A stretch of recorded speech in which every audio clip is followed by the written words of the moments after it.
नमस्कार दोस्तों, कैसे हैं आप सब। उम्मीद करता हूं सब बढ़िया होंगे। गाइस मैं भी अच्छा हूं, लेकिन पिछले एक हफ्ते से पर्सनल फ्रंट पे मैं किसी मैटर को लेके बिजी था। दैट्स वाई पिछले एक हफ्ते में वीडियो मैं लेके नहीं आया हूं।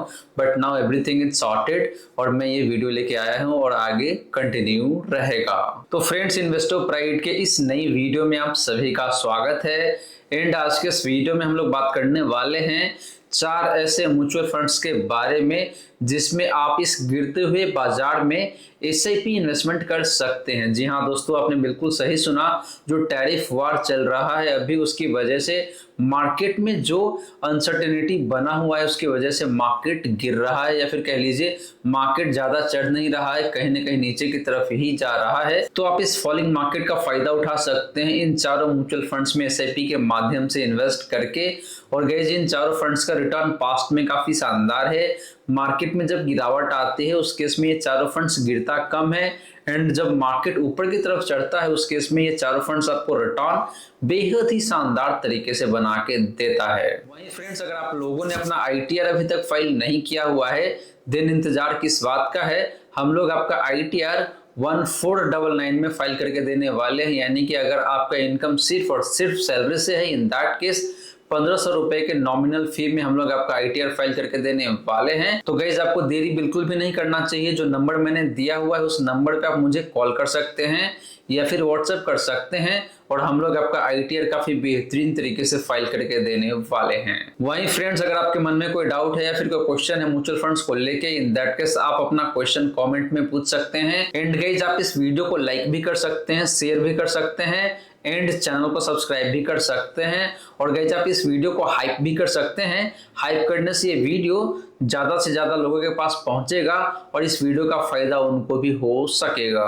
तो फ्रेंड्स, जैसे मैंने आपको बताया कि भाई आज के इस वीडियो में हम लोग बात करने वाले हैं 4 ऐसे म्यूचुअल फंड्स के बारे में जो कि एसआईपी इन्वेस्टमेंट के लिए काफी शानदार हो सकता है इस गिरते हुए बाजार में। तो चलिए गाइस, पहले बात कर लेते हैं उस 2 लार्ज कैप म्यूचुअल फंड्स के बारे में जिसका रिटर्न काफी शानदार दिखने को मिलता है।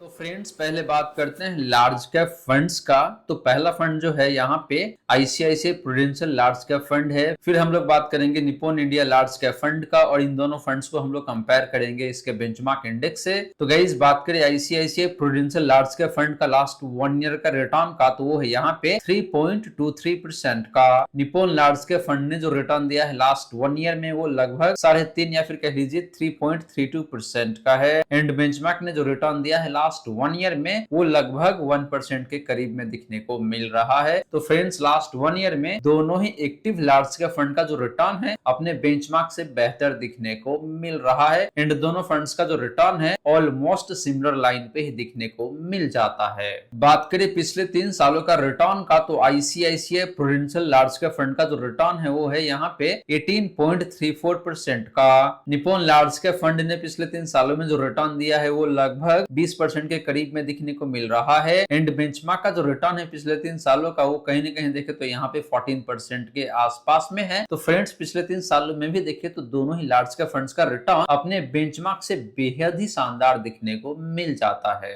हालांकि गाइस, बात करें इन दोनों में से एक बेस्ट फंड का जिसका रिटर्न लास्ट 1 ईयर में बेहतरीन है, तो वो फंड है आपके लिए Nippon India large cap fund, जिसने 2% ज्यादा परफॉर्म किया हुआ है ICICI prudential large cap fund के कंपैरिजन में। बात करें पिछले 10 सालों का रिटर्न का, तो ICICI prudential large cap fund का जो रिटर्न है पिछले 10 सालों का वो है यहाँ पे 14.52% का। निप्पॉन लार्ज कैप फंड का जो रिटर्न है पिछले 10 सालों का वो कहीं ना कहीं देखे तो यहाँ पे 14.5% के करीब में है। एंड बेंचमार्क का जो रिटर्न है पिछले 10 सालों का वो देखा जाए तो यहाँ पे 13% के आसपास में दिखने को मिल रहा है। तो फ्रेंड्स, पिछले 10 सालों में भी देखे तो दोनों ही लार्ज कैप फंड्स का रिटर्न अपने बेंचमार्क से बेहतर या फिर कह लीजिए अच्छा दिखने को मिल रहा है। वहीं बात करी गई जिन दोनों ही फंड्स का रिस्क रेशियोज का, तो पहले बात करते हैं हम लोग स्टैंडर्ड डिवीजन का। तो ICICI prudential large cap fund का जो स्टैंडर्ड डिवीजन है वो है यहाँ पे 11.73 टाइम्स का। Nippon India large cap fund का स्टैंडर्ड डिवीजन की बात करें तो वो कहीं ना कहीं देखे तो यहाँ पे 12 टाइम के आसपास में दिखने को मिल रहा है। एग्जैक्टली बात करें तो 11.93 टाइम्स का है। एंड बेंचमार्क का जो स्टैंडर्ड डिवीजन है वो यहाँ पे देखा जाए तो 13.47 टाइम्स का है। तो फ्रेंड, स्टैंडर्ड डिवीजन के मामले में देखे तो दोनों ही लार्ज कैप फंड अपनी कैटेगरी से बेहतर बेहतर दिखने को मिल रहा है, यानी कि इन दोनों फंड्स का रिटर्न काफी कम वोलेटाइल रहता है in comparison with category average. बात करें गैज साप रेशियो का, तो ICICI prudential large cap fund का जो साप रेशियो है वो यहाँ पे 1.06 का, Nippon India large cap fund का साप रेशियो की बात करें तो वो कहीं न कहीं 1.17 का है, एंड कैटेगरी का साप रेशियो की बात करें गैज तो वो है यहाँ पे 0.71 टाइम्स का।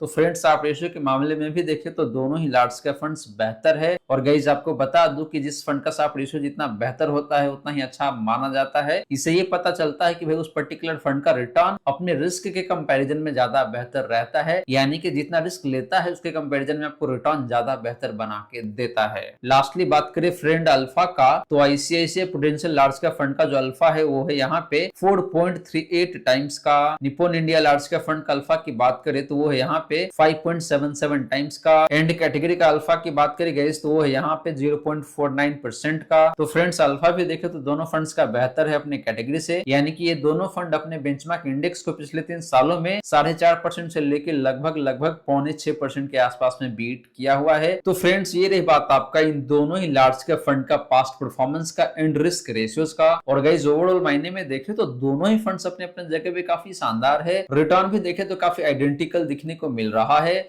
एंड रिस्क रेशियोज भी देखें तो वो भी काफी सिमिलर लाइन पे ही दिखने को मिल जाता है। हालांकि अगर आप नेक टू नेक कंपैरिजन करते हैं तो Nippon India large cap fund थोड़ा सा बेहतर जरूर दिखने को मिल रहा है। अब चलिए फ्रेंड बात कर लेते हैं दो ऐसे ही फ्लेक्सी का फंड्स के बारे में जो कि इस गिरते हुए बाजार में आपके लिए काफी शानदार हो सकता है अगर आप एसआईपी इन्वेस्टमेंट करने के लिए देख रहे हैं। तो बात करें गाइस फ्लेक्सी कैप फंड्स का, तो हम लोग बात करने वाले हैं पहले एचडीएफसी फ्लेक्सी कैप फंड का, फिर बात करेंगे पराग फ्लेक्सी कैप फंड का, और इन दोनों फंड्स को भी हम लोग कंपेयर करेंगे इसके बेंचमार्क इंडेक्स से। तो पहले बात करते हैं पास्ट परफॉर्मेंस का, तो लास्ट 1 ईयर में एचडीएफसी फ्लेक्सी कैप फंड का जो रिटर्न है वो यहाँ पे 7.82% का है। पराग फ्लेक्सी कैप फंड का लास्ट 1 ईयर का रिटर्न की बात करें तो यहाँ पे थोड़ा सा बेहतर जरूर है 9.24% का, एंड बेंचमार्क ने लास्ट 1 ईयर में आपको नेगेटिव रिटर्न दिया है 0.74% का। तो फ्रेंड्स लास्ट 1 ईयर में इन दोनों फ्लेक्सी का फंड्स का रिटर्न काफी शानदार काफी जानदार दिखने को मिल रहा है अपने बेंचमार्क इंडेक्स के कंपैरिजन में, या फिर यूं भी कह सकते हैं कि भाई अपने कैटेगरी में इन दोनों फंड्स का रिटर्न काफी शानदार है लास्ट 1 ईयर में। बात करें पिछले 3 सालों का रिटर्न का, तो एचडीएफसी फ्लेक्सी का फंड का जो रिटर्न है पिछले 3 सालों का वो है यहाँ पे 22.73% का। पराग फ्लेक्सी का फंड ने पिछले 3 सालों में आपको यहाँ पे 23.74% का रिटर्न बना के दिया हुआ है,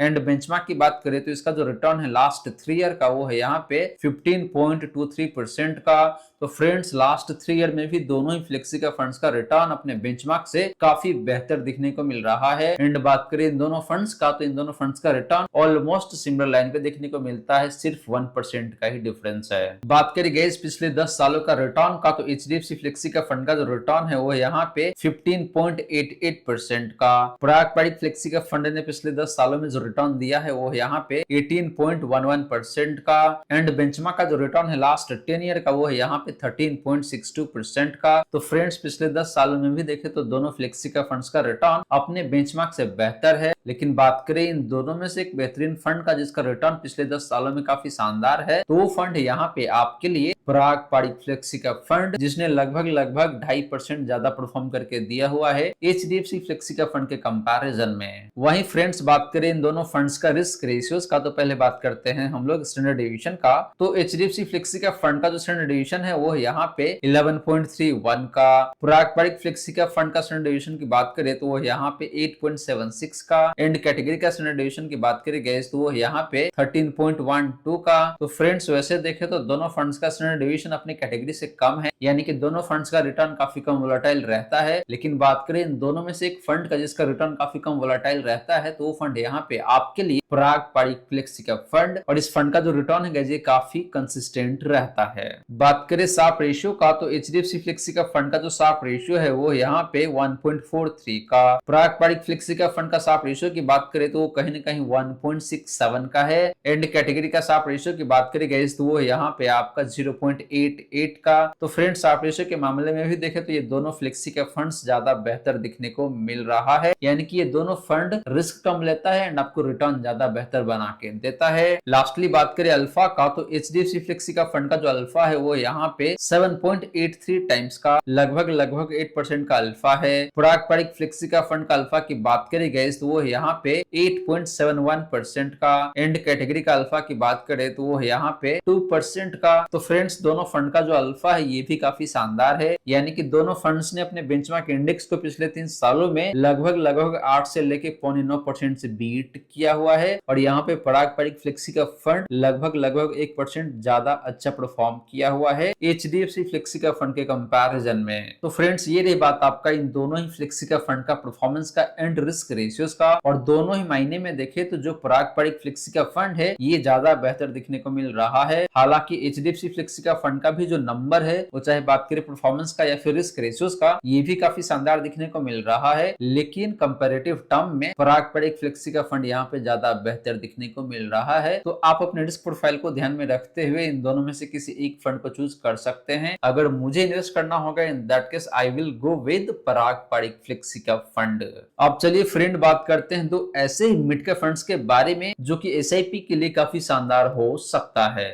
बात करें मिड कैप फंड्स का तो हम लोग पहले बात करने वाले हैं Motilal Oswal mid cap fund का, then will talk about HDFC mid cap fund and will be comparing this two funds with their benchmark index. तो पहले बात करते हैं पास्ट परफॉर्मेंस का। तो लास्ट 1 ईयर में Motilal Oswal mid cap fund का जो रिटर्न है guys that is somewhere around 3.82%, रफली 4% का रिटर्न है। एचडीएफसी मिड कैप फंड का जो रिटर्न है गाइस लास्ट 1 ईयर का that is also on similar line 3.86% का। And benchmark has delivered negative return in last 1 year, रफली 3.15% का लॉस है। तो फ्रेंड्स लास्ट 1 ईयर में देखें तो इन दोनों मिड कैप फंड्स का रिटर्न अपने बेंचमार्क से काफी अच्छा, काफी बेहतर दिखने को मिल रहा है। एंड दोनों फंड्स का रिटर्न ऑलमोस्ट सिमिलर लाइन पे दिखने को मिल रहा है, there is no difference at all. बात करें पिछले 3 सालों का, यानी कि लास्ट 3 ईयर में Motilal Oswal mid cap fund का जो रिटर्न है वो है 29.62% का, रफली 29.5% आप कह सकते हैं। एचडीएफसी मिड कैप फंड का जो रिटर्न है पिछले 3 सालों का that is also somewhere around 26.5%, exactly बात करें तो 26.42% का। And benchmark has given around 22 या फिर 22.5% का रिटर्न लास्ट 3 ईयर में। तो फ्रेंड्स पिछले 3 सालों में भी देखें तो दोनों मिड कैप फंड्स का रिटर्न अपने बेंचमार्क से काफी अच्छा, काफी बेहतर दिखने को मिल जाता है। सिमिलरली गाइस बात करें पिछले 10 सालों का तो Motilal Oswal mid cap fund का जो रिटर्न है लास्ट 10 ईयर का वो है यहाँ पे 18.1% का, यानी कि इस फंड ने पिछले 10 सालों में आपको कंसिस्टेंट बेसिस पे 18% के एनुअल सीएजीआर से रिटर्न बना के दिया हुआ है। सिमिलर सा स्टोरी है एचडीएफसी मिड कैप फंड का भी। ये फंड भी लगभग 18% के आसपास का एनुअल सीएजीआर से रिटर्न बना के दिया हुआ है पिछले 10 सालों में। एंड बेंचमार्क की बात करें तो इसका जो रिटर्न है लास्ट 10 ईयर का वो है यहाँ पे 16.95%, रफली 17% का रिटर्न है। तो फ्रेंड्स पिछले 10 सालों में भी देखे तो अगेन दोनों मिड कैप फंड्स का रिटर्न अपने बेंचमार्क से बेहतर दिखने को मिल जाता है। बात करें इन दोनों फंड्स का रिस्क रेशियोज का तो पहले हम लोग बात करेंगे स्टैंडर्ड डिवीजन का। तो Motilal Oswal mid cap fund का जो स्टैंडर्ड डिवीजन है वो है यहाँ पे 17.46 का। एचडीएफसी मिड कैप फंड का स्टैंडर्ड डिवीजन की बात करें तो वो है यहाँ पे 13.8 का। एंड कैटेगरी का स्टैंडर्ड डिवीजन की बात करें तो वो है यहाँ पे 15.46 का। तो गाइस स्टैंडर्ड डिवीजन के मामले में एचडीएफसी मिड कैप फंड यहाँ पे काफी बेहतर दिखने को मिल रहा है, क्योंकि इस फंड का स्टैंडर्ड डिवीजन कम है, यानी कि इस फंड का रिटर्न कम वोलेटाइल रहता है। बात करें शार्प रेशियो का तो Motilal Oswal mid cap fund का जो शार्प रेशियो है वो है यहाँ पे 1.28 का। एचडीएफसी मिड कैप फंड का शार्प रेशियो की बात करें तो वो है यहाँ पे 1.45 का। एंड कैटेगरी का शार्प रेशियो की बात करें गाइस तो वो है यहाँ पे 1.04 का। तो फ्रेंड्स वैसे दोनों फंड का शार्प रेशियो कैटेगरी से बेहतर है, लेकिन जो एचडीएफसी मिड कैप फंड है इसका शार्प रेशियो मोतीलाल से बेहतर है एंड बेंचमार्क से भी बेहतर दिखने को मिल जाता है। लास्टली बात करें गाइस अल्फा का तो Motilal Oswal mid cap fund का जो अल्फा है वो यहाँ पे 7.28% का। एचडीएफसी मिड कैप फंड का अल्फा की बात करें तो वो यहाँ पे 5.59% का। एंड कैटेगरी का अल्फा की बात करें गाइस तो वो है यहाँ पे आपका 0.3% का। तो फ्रेंड्स अल्फा भी देखे तो दोनों ही मिड कैप फंड्स का काफी जबरदस्त है। स्पेशली बात करें Motilal Oswal mid cap fund का तो इसका अल्फा लगभग 7.25 से लेकर 7.5% के आसपास में दिखने को मिल जाता है, यानी कि इस फंड ने अपने बेंचमार्क इंडेक्स को पिछले 3 सालों में लगभग 7.25 से 7.5% से बीट किया हुआ है।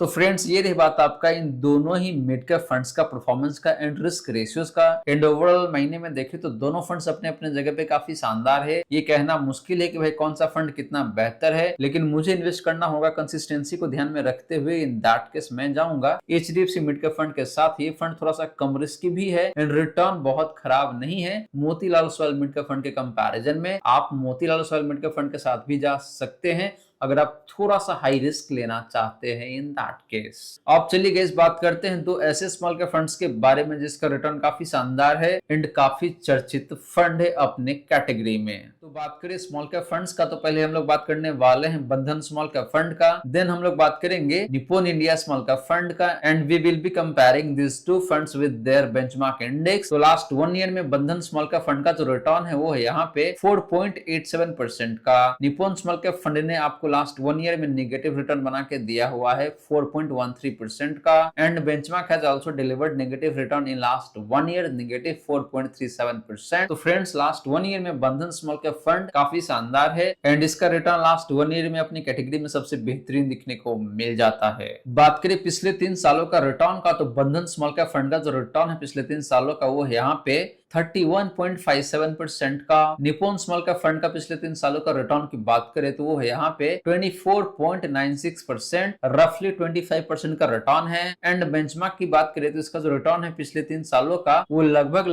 22.56% का है, दैट इज 22.5% के आसपास का रिटर्न है। तो फ्रेंड्स लास्ट 3 ईयर में दोनों ही स्मॉल कैप फंड्स का रिटर्न अपने बेंचमार्क से काफी अच्छा दिखने को मिल रहा है। स्पेशली बात करें बंधन स्मॉल कैप फंड का तो इसका रिटर्न काफी जोरदार काफी शानदार है। बात करें पिछले 10 सालों का रिटर्न का, तो बंधन स्मॉल कैप फंड 10 साल पुराना फंड है ही नहीं, तो यहाँ पे कोई डेटा नहीं है। हालांकि पिछले 5 सालों में देखे तो इस फंड ने आपको 34.16 यानी कि 34.16% का रिटर्न बना के दिया हुआ है एनुअल बेसिस पे। निप्पॉन स्मॉल कैप फंड का पिछले 10 सालों का रिटर्न की बात करें तो वो यहाँ पे 21.22% का एंड बेंचमार्क की बात करें तो इसका जो रिटर्न है पिछले 10 सालों का वो यहाँ पे 14.72% का है। तो फ्रेंड्स लास्ट 10 ईयर में undoubtedly Nippon small cap fund ज्यादा बेहतर है क्योंकि इसका ट्रैक रिकॉर्ड ज्यादा लंबा है और रिटर्न भी 20% के ऊपर दिखने को मिल रहा है और ये रिटर्न पिछले 5 सालों का है, तो इसके साथ कंपैरिजन करना जस्टिफाइड नहीं होगा। बात करें इन दोनों फंड्स का रिस्क रेशियोज का, तो पहले बात करते हैं हम लोग स्टैंडर्ड डिवीजन का। तो बंधन स्मॉल कैप फंड का जो स्टैंडर्ड डिवीजन है वो है यहाँ पे 17.67 का। निप्पॉन स्मॉल कैप फंड का स्टैंडर्ड डिवीजन की बात करें तो वो है यहाँ पे 16.33 का एंड कैटेगरी का स्टैंडर्ड डिवीजन की बात करेंगे तो वो है यहाँ पे 16.96 का। तो फ्रेंड स्टैंडर्ड डिवीजन के मामले में देखें तो निप्पॉन स्मॉल कैप फंड ज्यादा बेहतर दिखने को मिल रहा है क्योंकि इसका नंबर कम है, यानी कि इस फंड का रिटर्न थोड़ा सा कम वोलेटाइल रहता है। बात करें शार्प रेशियो का, तो बंधन स्मॉल कैप फंड का जो शार्प रेशियो है वो है यहाँ पे 1.38 का। निप्पॉन स्मॉल कैप फंड का शार्प रेशियो की बात करें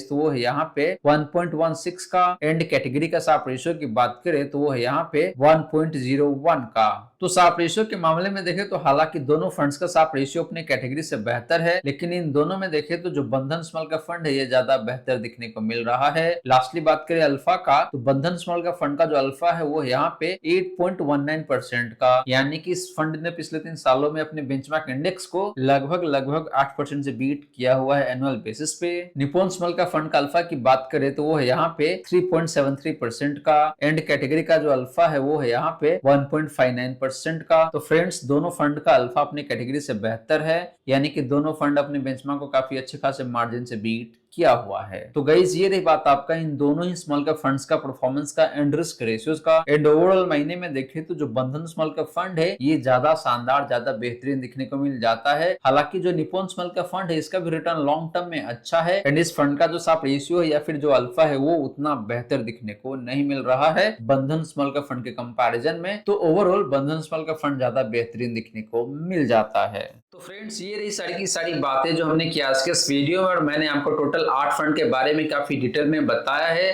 चारों कैटेगरी से 2-2 फंड्स था और चारों कैटेगरी से मैंने आपको एक फंड चूज करके दिया हुआ है जिसमें आप जाके इन्वेस्ट कर सकते हैं या फिर उन चारों फंड्स को आप कंसीडर कर सकते हैं इन्वेस्टमेंट करने के लिए। और गाइस ध्यान रहे इन्वेस्ट करने से पहले आपको खुद भी अपना रिसर्च कर लेना चाहिए एंड अपने फाइनेंशियल एडवाइजर से जरूर कंसल्ट करना चाहिए। तो गाइस उम्मीद करता हूं जितनी भी बातें मैंने बताने की कोशिश किया है सारी की सारी बातें आपको समझ में आ गया होगा। मन में अगर कोई डाउट है या फिर कोई क्वेश्चन है तो कमेंट सेक्शन में पूछ लीजिए। वहीं फ्रेंड्स वीडियो अच्छी लगी हो या फिर वीडियो थोड़ा सा भी यूजफुल हो आप सभी को, इन दैट केस वीडियो को लाइक कर सकते हैं एंड वीडियो को हाइप भी कर सकते हैं।